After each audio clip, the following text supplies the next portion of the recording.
This week on Most Craved. Fall movie preview. Warlords of Draenor, Halo, Hyrule Warriors. Jenna. Video game previews. I have a Pegasus.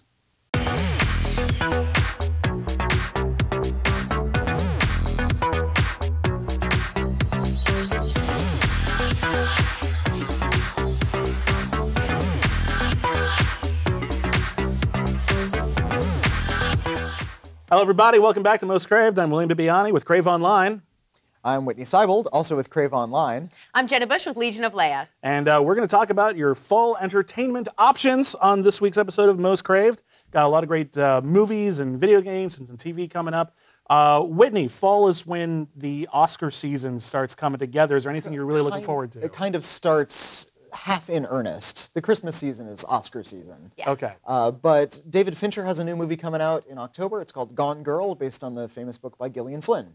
And he's best when he deals with crime, and this looks awesome. That said, that's what we said the last time he did a big book adaptation with The Girl with the Dragon Tattoo, and even though it won an Oscar, I thought it kind of sucked. That one was not one of his stronger ones. Yeah, I didn't love it, but I'm actually excited for this one. I know a lot about it, though I haven't read the book, but everything I've seen so far, I've really been interested in. Yeah. Well, it seems to resemble Zodiac, which is, I think, his best movie. Yeah, I would agree. And this is similar material, and I don't mind that he's revisiting similar material because he did so well last time. So go for it. Jenna, are there any Oscar baity movies you're looking forward to this fall? I don't know about Oscar baity. I know I want to see Hunger Games. That's not Oscar bait. No, I it's just really want to not. see it. I just want to see it. Do you not know what happens? Did you not read the books? I've read the books like 6 times. Okay.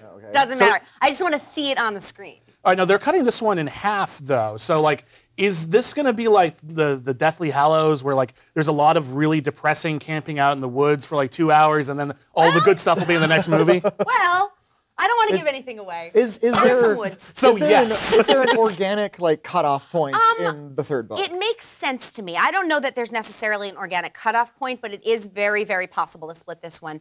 I think they had to do it with Harry Potter. I think it makes total sense to do it with this one. There's a lot of material, and I think smushing it into one movie, they're going to leave too much out. All right. It always makes a lot of sense, though, but they're clearly just milking us. You know, well, 3-book series, 4 movies. But it means I get to see another movie. Right, but are we really? But the last one is just one gigantic movie. Why not just release one gigantic movie? It would be too long. You'd need a pee break.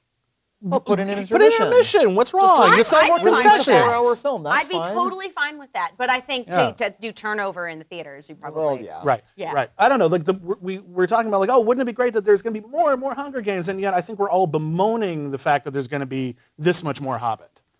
Yes, I think we we all wanted the Hobbit, and then we saw it, and it was like, oh, this is the Star Wars prequels of the J.R.R. Tolkien verse. That's a perfect way to put it. And the thing is, I love the book so much. Me too. Books this big. Yeah. Everybody read that when they were 12, and I'd love to see a live action Hobbit movie. I love the cartoon movie. Yeah. That's from the 70s. That's a great movie. It's like 90 minutes long, and everything from the book is in it. And I would love to see a live action version, maybe even done by Peter Jackson. That is also 90 to 110 minutes. What would be interesting to me is, some fan, once all 3 of them are out, is going to cut what should have been the nice short movie. Oh, someone get There's going to be a that. master cut. Some enterprising young film student is going to do it. That's the movie that we need from this. Please, enterprising young film student, do this for us. Make it happen. There is an Oscar bait movie I really want to make sure people know about because I saw this at Sundance in January and it's still the best movie I've seen all year. Whiplash, starring Miles Teller and J.K. Simmons. And it's like young, violent people. No, has nothing to do with what? No. Okay. No. Miles Teller plays a jazz drummer.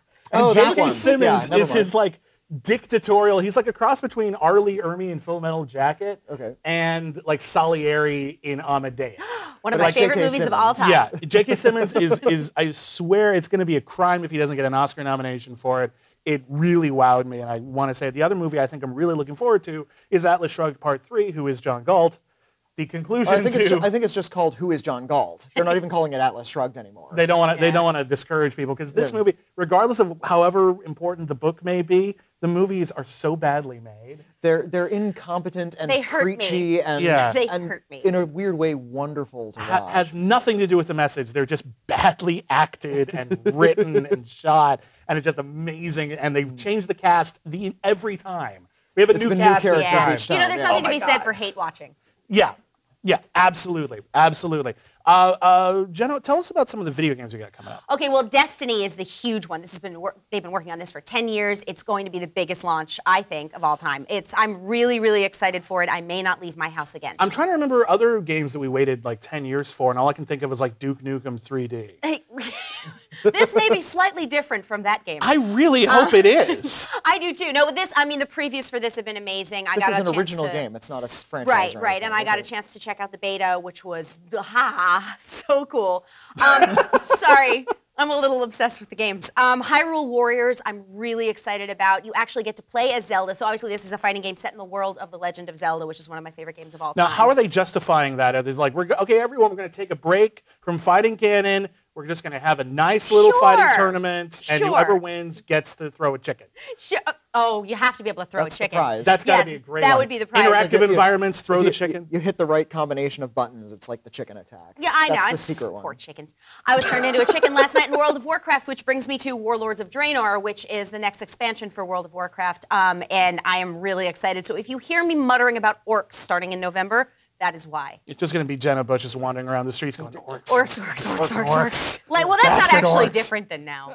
Yeah. I'm going to find you in 2-week-old clothing on a bus bench. Possibly. muttering about orcs. And then there are tons of remakes, like the release of the Halo, the Master Chief Collection, Right. which everything is redone, because there were a lot of really great games that came out at the end of the last generation of consoles, so they're remastering them for the new ones, which is pretty cool. That is really cool. Unfortunately, like some of them, like they're remastering like Grim Fandango, which I was really excited about, but you have to have like a PS4 to play it, and I'm like, it's an old game. Why don't you have PS4? Why do I need to upgrade to a PS4? Because my PS3 works that fine. shiny. remastered. It's that shiny that Okay. your piddling little machine just can't handle it. Oh, and it makes me piddle every time I use Aww. it. Every single time. Every single time. Am I forgetting anything? TV. TV. What are you looking forward to in TV, Jenna? Well, I had fallen off with Agents of S.H.I.E.L.D., and I got back on board. I watched it. I am actually looking forward to season Got a 2. lot better after Captain America: The Winter Soldier. Really, really did. Yeah, It really excited did. about So it. I'm looking forward to that. Captain America: The Winter Soldier was the big dramatic thing that happened in that movie only affected the TV show. Kind of, because we haven't gotten to the other movies Right, yet. right, So, like, yeah. that's where we got to see the aftermath. And I really, really, really hope Arrow continues its string of being completely amazing. I mean, between that and Flash, I'm really excited. I'm bummed they're not on the same night, though.